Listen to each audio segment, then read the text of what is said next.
So Stephanie, remembering right back, can you remember your first piano piece that you played that made you feel really special? Oh. It's an unusual question. I wonder if I can even remember how it goes. I don't think I can. But but I can remember that I played in an Eisteddfod like really young, like 4 or something. And there was one called Pups on a Seesaw. I remember that. And there was one called, was it Bunnies in the Garden or something like that?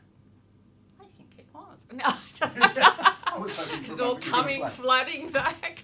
Yeah, no, so I started very, very young because basically I was the tail ender in the family. So I had an older brother and sister who were 5 and 7 years. And they'd all already played the piano? Yeah, they all went through. They didn't sort of keep it going, but you know, it's the sort of when you're the little one on the end, you sort of want to do what they're doing. Yes. So I started very young. And do you remember your first lessons? Yeah. I had this amazing old lady called Eva E. Osborne, and she always signed herself Eva E. Osborne, and she ran the local girl guides. You know, she was just a little mother hen type of figure, and she was. And do you know what her musical background was? She was thorough. Well, she taught me very well, and I mean, she was very proud. She didn't have much connection with, you know, the big world of music. This was in Collaroy, up on the northern beaches. Right. She taught from, you know, all day long. And when I decided I'll go to the Con High, I came in and auditioned for the big man, Alexander Svirjensky. And I remember him pulling my hands around and saying, "Oh, you've been very well taught." So I went back and told her this, and she was over the moon, you know. It would have made her week. Yeah. Yes. So whatever she did, I mean, she let me do my own thing. She didn't push me in an unreasonable way, so consequently I could sight read everything and learn all sorts of repertoire, and I wasn't being shoved through the grades like a sort of, you know, Bondi tram. Right. You know? Yes. So, and that in itself is a great advantage, and, you know, thorough with the technical work and all that sort of stuff. And then you came to the Conservatorium High School, where you met, I came to the Con High. Fellow students who have been your colleagues ever since. That's right, yeah, that's right. And when I first came, I started with Alexander Svirjensky, who was this sort of, you know, big figure. Yeah. But by that stage, he was really very elderly, or at least very frail. Actually, not that elderly, probably the age I am now, but he was very frail. Because he'd had fairly torrid life experiences. Yes. And shortly after I came, I think it was in my second year of high school here, he had a stroke. So I had to move on from him, and that was a bit tricky.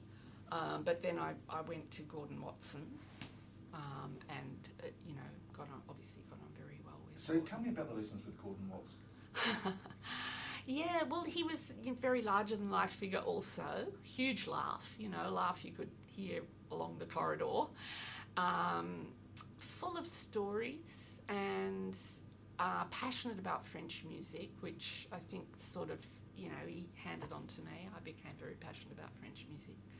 And his teaching was very much, it suited me very well at that stage because Svir had been, you know, all about sort of building the muscles and the Czerny studies and the this and the that, so building on what I'd done before. But Gordon was just much more general, and it was all about the sound.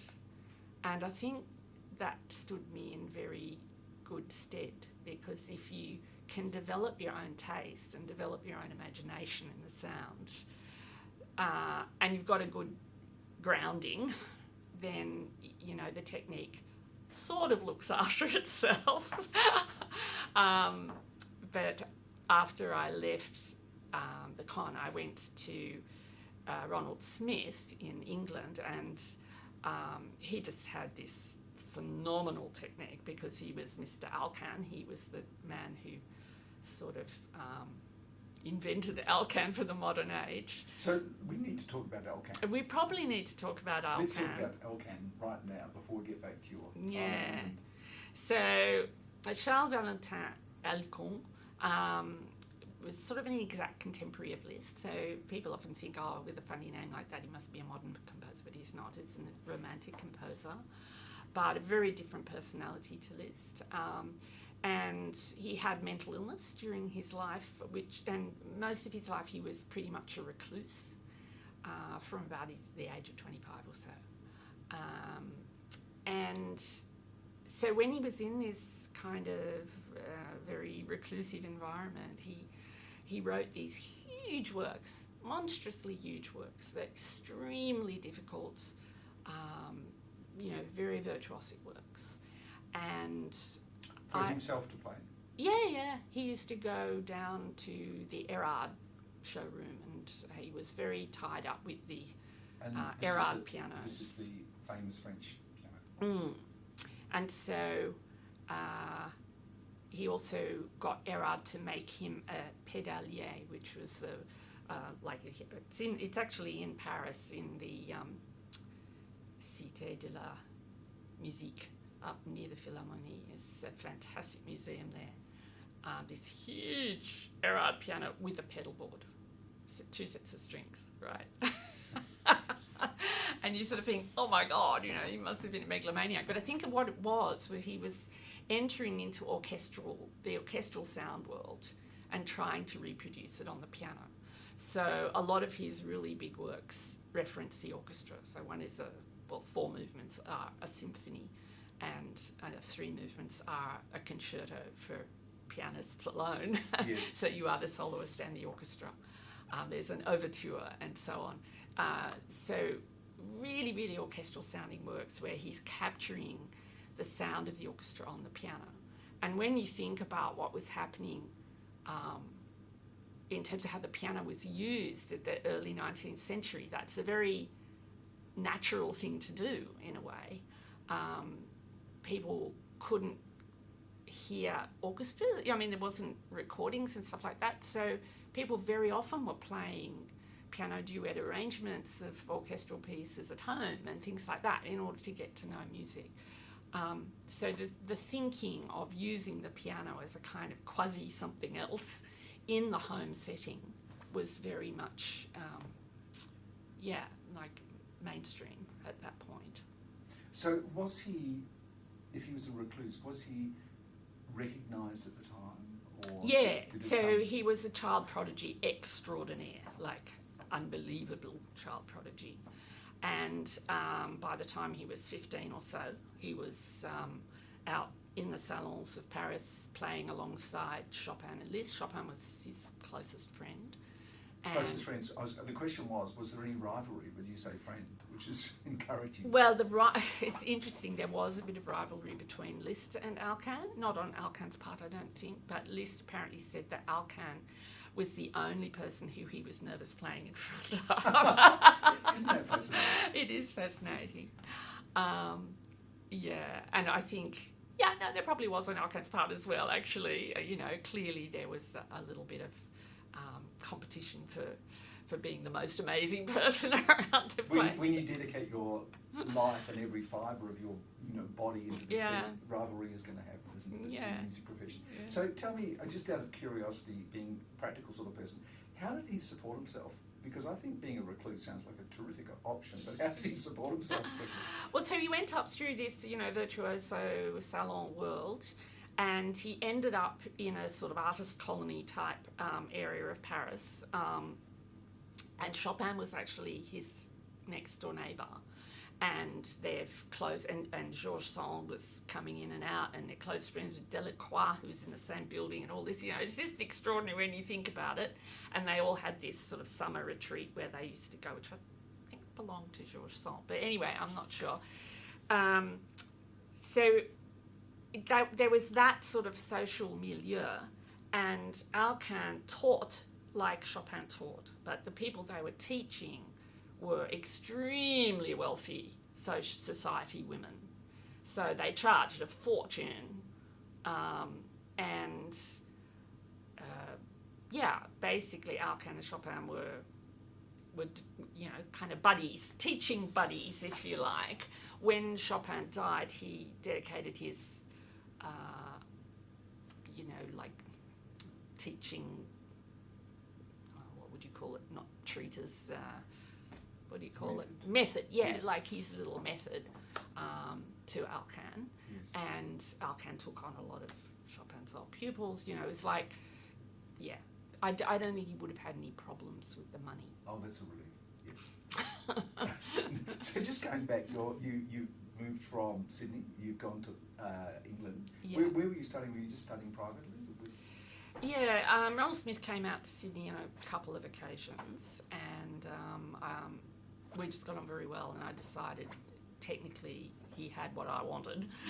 And though musically we were very, very different, had different taste. He lived in, he was a recluse himself, I think. He lived in Kent, down near Folkestone, in a little village called Saltwood, and in a beautiful house, a garden, and you could go there and stay with him for a while and have some lessons and things like that. But we moved into a nearby village. By this stage I was married and had a young son, and we moved into Lyminge, which was a funny little one-pub village, and yeah, we used to putt down the road in our little ancient V-dub, and I'd have my lesson and then go home again and practice. and what repertoire were you exploring at that particular time in your career? Big virtuoso work. So basically what I was doing with Ronald was sort of pumping iron. Right. Yeah, like, so really, really building the technique. So that the Alkan would be, because I was already playing some Alkan. That's one of the things that where we got together, is I played some Alkan for him in the first masterclass that he gave out here, and then I did a big Alkan work for my finals.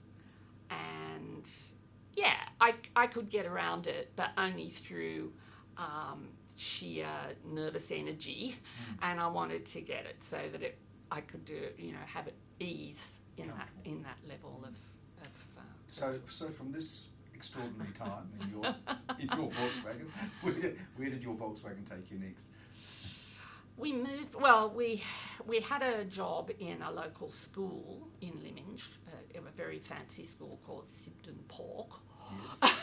Where the girls, who often came from Europe, yes. Stabled their horses. It was a gorgeous place, yes. But we got a little bit sort of, you know, restless. So we moved up to London to a better job, a better paid job, in another fancy school called Royal Russell School, which again had lovely grounds. It was very nice for our son Rupert, and you know, enough room for me to have a piano where I could make a noise, which is always an issue. You know, it's always a lifelong issue for pianists. Absolutely. So were you actually living in at the school, or? Yeah, oh, okay. Yeah. So we had a flat in the school. Yes.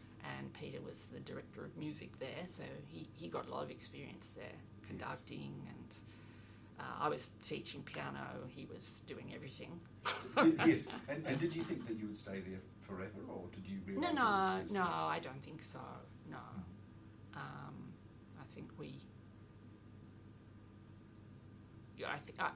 I think it was a funny period in England. It was very hard to make a living, which sounds extraordinary. So who was the Prime Minister at the time? Well, Margaret Thatcher came in, the strike, the coal mining strike, yes. Happened when we were there. Time. Yeah, it was a very, very weird. Yeah, it was bleak, yes. And it coal was. Miners strike. Yeah, there were a lot of people very poor. Yes. Yeah, and the academic jobs were just so poorly paid. It was really hard. Yes. So I think Peter's goal was to move into a tertiary academic job rather than a high school job. He wanted to do more research, and and the jobs we looked into, you know, they had a queue of people who had to get them a mile long before you joined the queue on the end, and the pay was not enough to live on. Yes. So, and the minimum requirements were... And they didn't come with a flat. No, exactly. So... so Australia was calling. Yeah. So when space opened up in Sydney, more or less for both of us at the same time, we decided we'd come back. Didn't take long to make that decision. Yeah, that's right. And Rupert by that stage was about 9, I think. So we'd had a long time in England. He was 1 or something when we went over. Sure. And so you both, you all came back to England, and was you working at the Conservatorium straight away, or? Yes. I had a... No, I think we both... I was doing just casual hours at the con, and I think Peter came back because there was a job, like a lecturer position in musicology or theory or whatever it was. So he was doing a lot of analytic techniques. He did all the Schenker and all that sort of stuff at the time. And then a job opened up for me at Newcastle to take over Rob Constable's students while he was acting dean or something there. So I had quite an interesting period commuting up to Newcastle on the train. It's interesting, every time you go to Newcastle, they move it a little further away, don't they? Yeah, the train trips were very, very long. But it was really interesting to get to know another institution and to sort of take on a class of, that were spread through their course. So I got a good sort of overview of teaching at different levels and whatnot. Yeah. And then finally you got a full-time job here at the Conservatorium. Yeah, after many years. Right. One came up. Yes. And tell me, you've been here for a long time now at the Conservatorium. Was there a time? Is the present your favourite time, or was there a time when it was you got a tremendous buzz when you first started here, or was it when your husband was the deputy director? I mean, well, that was a good time. Yes. But I think my favourite time was when I first got back from England and all the sort of performing things opened up. Yes. So I was doing, apart from all that teaching that I was just talking about, I was doing quite a lot of really interesting new music, which I hadn't had a chance to do, when I was in England, and I'd always been interested in it. So I was doing Australises with Roger Dean, which was great. It was a slightly different group in those days, and we did a lot more acoustic music, and he tends to do more electronic stuff now, but a lot of really interesting repertoire. We did, Stockhausen concerts and Larkus concerts and things like that, which really opened up my repertoire. And I also joined Elysian, so I did quite a lot of work with them in Melbourne and Brisbane, and then of course we started Sydney Alpha Ensemble. That was huge, and that was really fun, but very, very demanding. Yeah, so I was doing a lot of Australian repertoire, a lot of, again, just sort of really enjoying the physical labour and intellectual stimulation of doing all this stuff, and also getting a little bit of sort of administrative experience and grant writing experience and all that sort of stuff. Yes. Yeah. And you are fabulous at creating new projects all the time. So let's talk about some of the projects that you've done. I mean, how many CDs have you actually produced? Solo CDs, I'm well over 20 now. Yes. Yeah, 22, 23, the last count, yeah.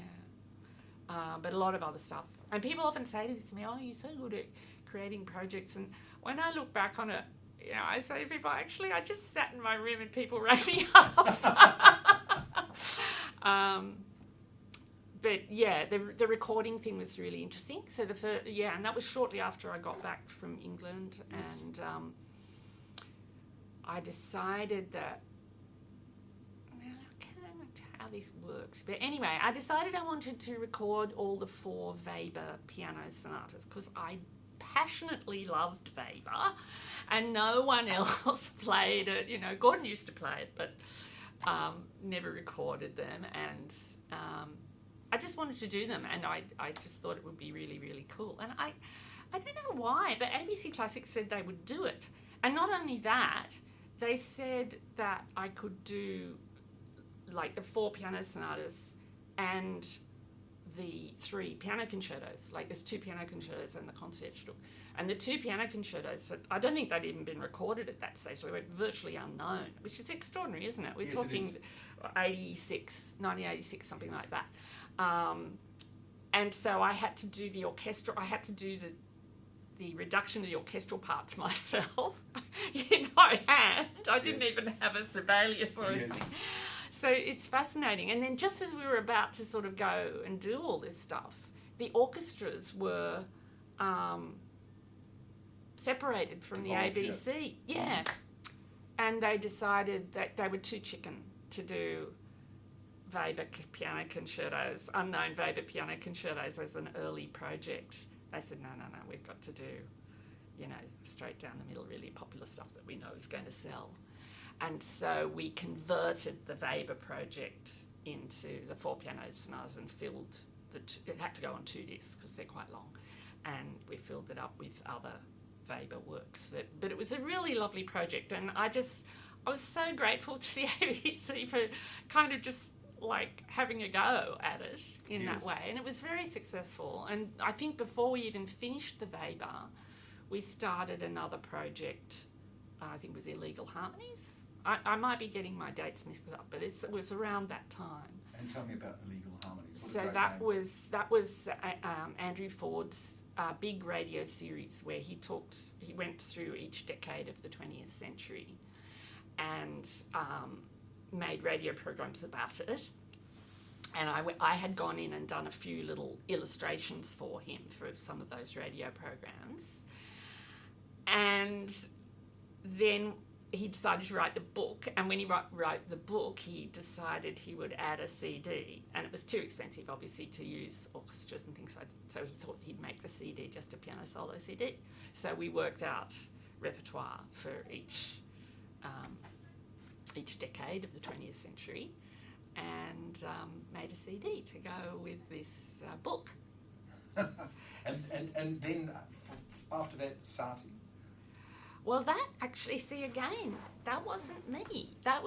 And that's quite a few CDs down the line after that. But that was actually Rob Patterson at ABC Classics, who was lovely, and very supportive of me. Like by that stage, I'd already recorded a whole lot of Alkan, including this huge double disc of the big major works which went out on ABC Classics.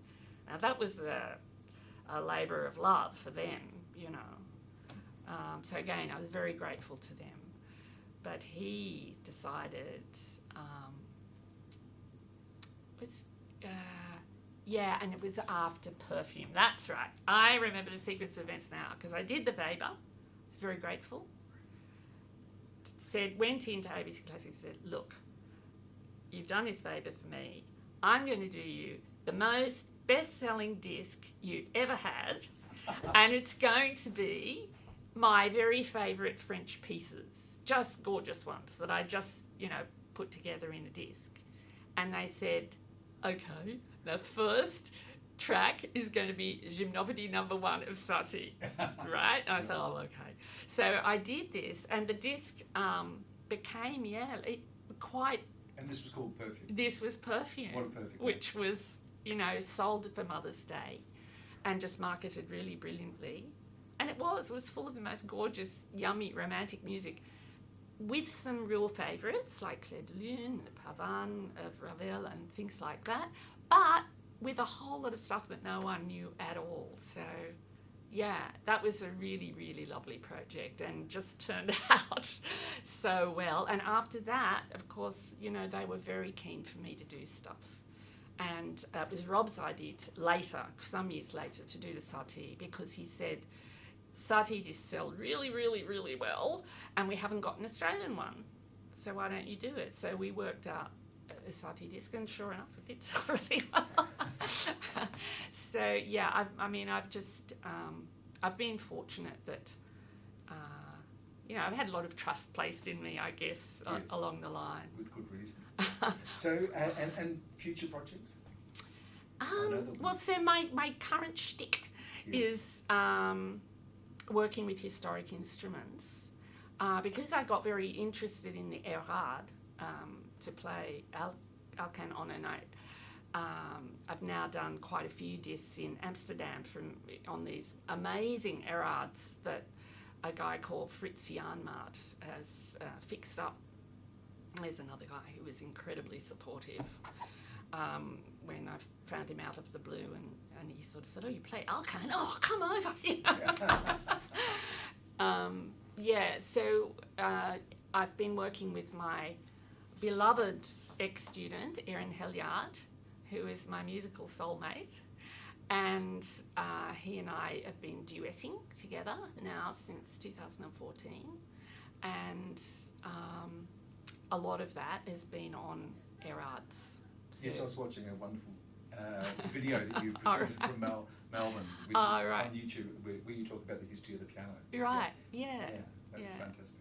Yeah. So the current project is to do a sort of showcase disc on the Erard. It's a long story, but we now have an 1853 Erard in Sydney, which Phoenix and the wonderful Judith Nielsen brought out for us. And we're going to do a sort of showcase of the different uses of the duet, in the 19th century. So the sort of teacher-pupil type duet, the orchestral reduction type duet, the sort of virtuosic display piece duet, the salon get-to-know-you type duet. Yes. So all these different versions of why piano duets were so ubiquitous during the 19th century. And of course, the Erard piano, unlike the modern piano, is straight strung. So because the strings are parallel all the way along, the sound is very much clear. It doesn't have this sort of blend. So you get this very clear sound. If you're playing the whole thing on a modern piano, it can sound a bit kind of muffled and garbled. But on a straight strung piano, suddenly the sound comes into focus in a way which is really beautiful, especially French music. Mm. So are there any piano manufacturers producing pianos like that now? Anyone going Well, back Erard lasted with straight strung instruments into the 1930s, which I find really amazing, but they were obviously just sort of taken over by the cross strung instruments and sort of sunk. But recently, with the interest in historic instruments, people began to sort of say, hey, this sound is actually really interesting and quite different use of pedal and stuff like that. And so there's a modern manufacturer who has produced what they call a Barenboim piano, which is really Steinway materials built into the form of an Erard. The guy's called Chris Marner. He has a modern piano factory, but he also has a sort of showcase museum type of place in Belgium. And he makes copies of old instruments, but he also has some museum instruments there as well. Mm-hmm. Very interesting man. a fascinating life, Stephanie, which is sort of only just begun, I think. It's just and I have to mention that my other big project recently has been working with a young Australian composer called Aristea Melos. So during the COVID, we did a whole set of piano preludes. So I'm still working in Australian music as well. That's fantastic. Yeah. And just finally, is there anything you do outside of music to relax? Well, I swim, I lift weights. I'm a bit of a fanatical exerciser, I guess you would say, because I guess I found it's quite a physically demanding thing, playing piano the way I do, though I don't do it so much now, but in my 40s and 50s when I was doing a lot of really, really demanding stuff, I just found, God, I've got to get really fit. And I was always going up to this masser and having him beat me out, and he said, why don't you lift weights? And I thought he was joking. He was a real gorilla of a man. But then I started doing it at home. I don't do it in a gym. And it just changed my life. That's fantastic. Stephanie, thanks so much. That's been a wonderful interview. Thanks, Mark.